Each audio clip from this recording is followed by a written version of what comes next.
toh.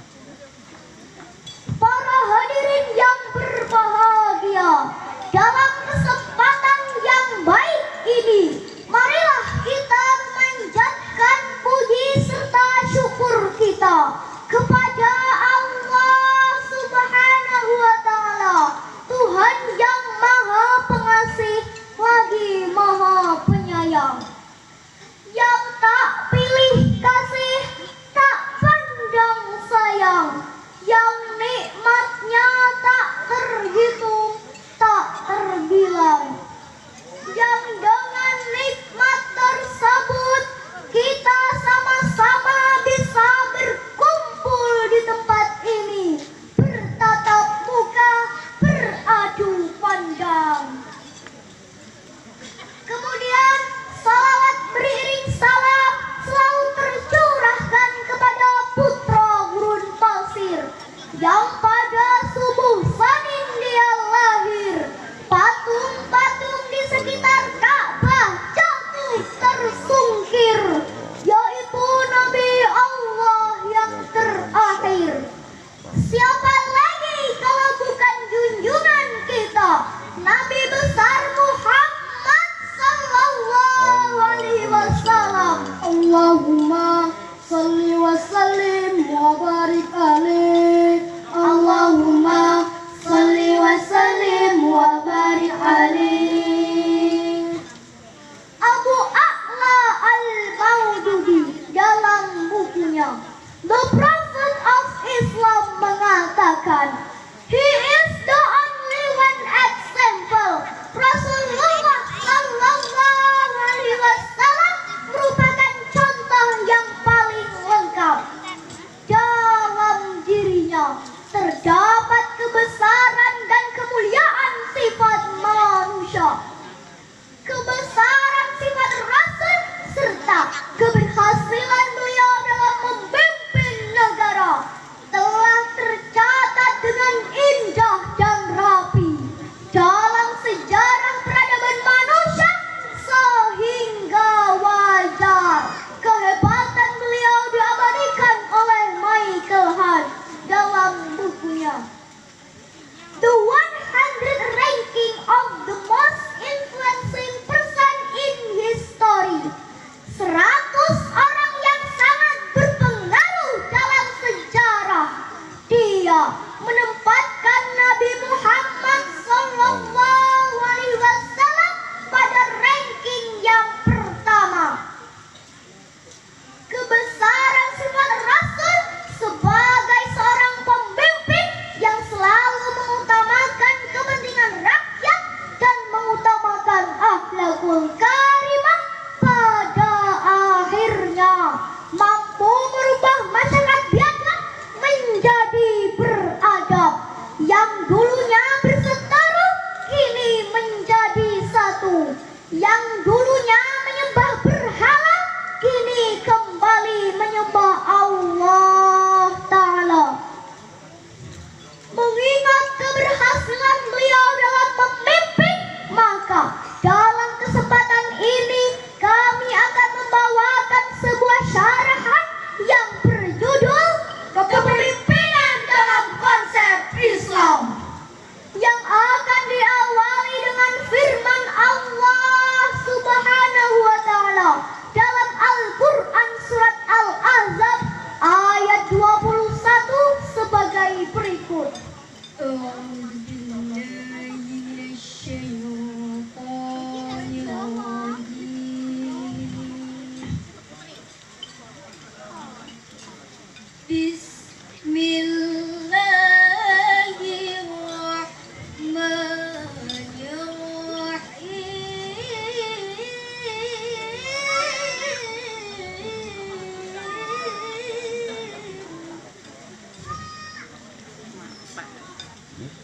Kesenggol.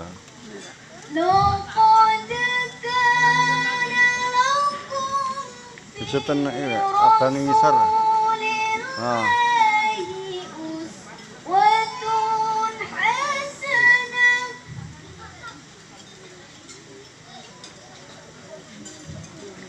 في رسول الله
kepada Allah dari godaan setan yang terkutuk. Dengan menyebut nama Allah yang Maha Pengasih lagi Maha Penyayang. Sungguh telah ada pada diri Rasulullah itu suri tauladan yang baik bagimu, yaitu bagi orang yang mengharap rahmat Allah dan kedatangan hari kiamat, dan dia banyak menyebut Allah. Maha benar Allah dengan segala firman-Nya. Hadirin yang berbahagia, ayat tersebut menginformasikan sekaligus menegaskan kepada kita, sungguh pada diri Rasulullah itu terdapat uswatun hasanah bagi kita. Rasul merupakan figur yang luhur, contoh yang tinggi yang harus diikuti dengan sepenuh hati, baik perkataan maupun perbuatan. Demikian penegasan Imam Ali As-Sabuni dalam Safwatut Tafasir. Dari ayat tadi dapat diambil kesimpulan bahwa Rasulullah SAW merupakan figur yang paling patut kita teladani, termasuk dalam hal kepemimpinan, sebab beliau merupakan sosok seorang pemimpin yang ideal, yang sangat berhasil dalam sejarah dunia, bahkan menjadi rahmatan linnas, rahmat bagi manusia, dan rahmatan lil alamin, rahmat bagi alam. Hadirin yang kami hormati, pada dasarnya setiap manusia adalah pemimpin, minimal pemimpin terhadap seluruh metafisik dirinya, dan setiap pemimpin akan dimintai pertanggungjawaban tentang kepemimpinannya, sebagaimana ditegaskan dalam sabda Rasulullah SAW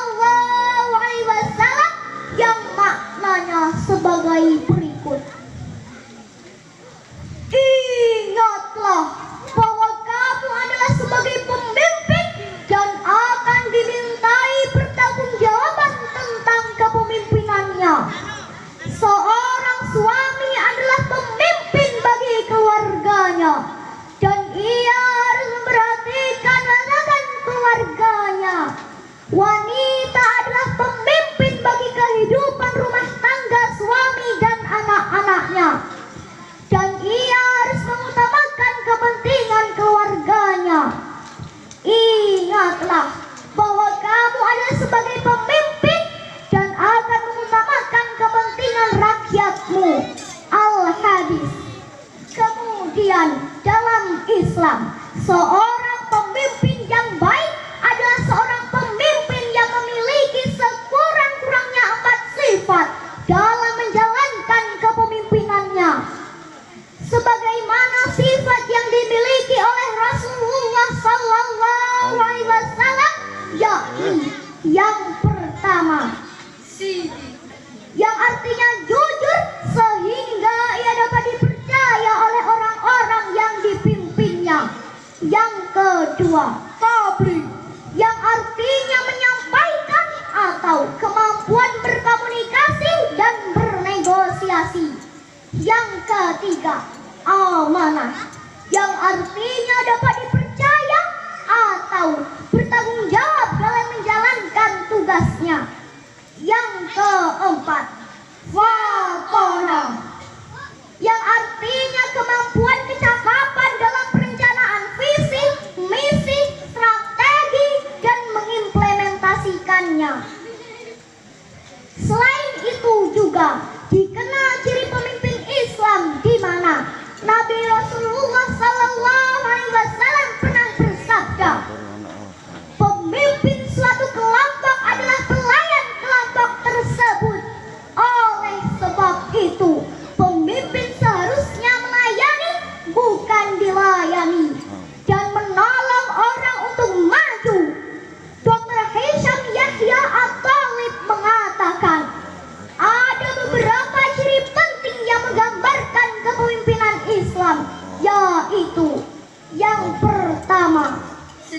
kepada Allah. Pemimpin dan orang-orang yang dipimpin terikat dengan kesetiaan kepada Allah. Yang kedua, tujuan Islam secara menyeluruh.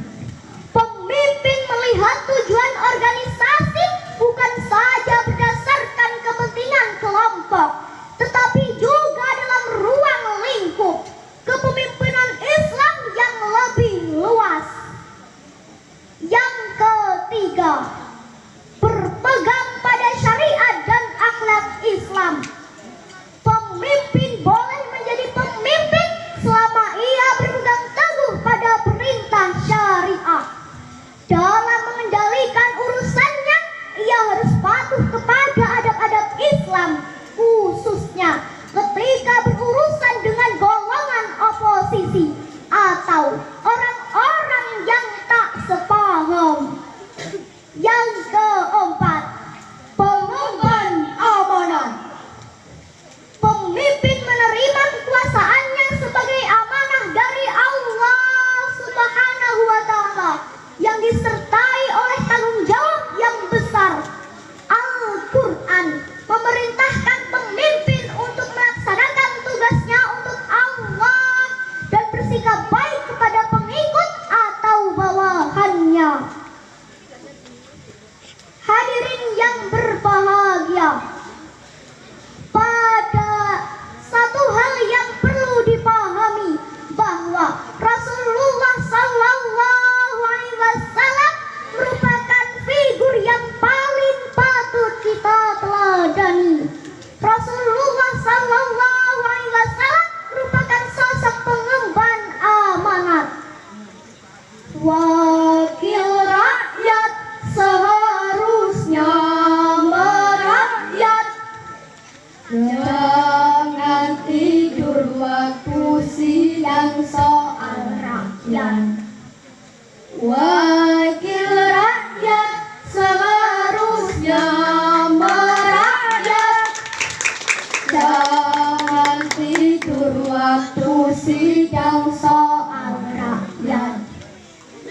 Sapi betina kambing etawa. Kain wol, kain sutra, jadilah pemimpin yang taat dan bertakwa agar tercipta masyarakat yang damai, aman dan sejahtera.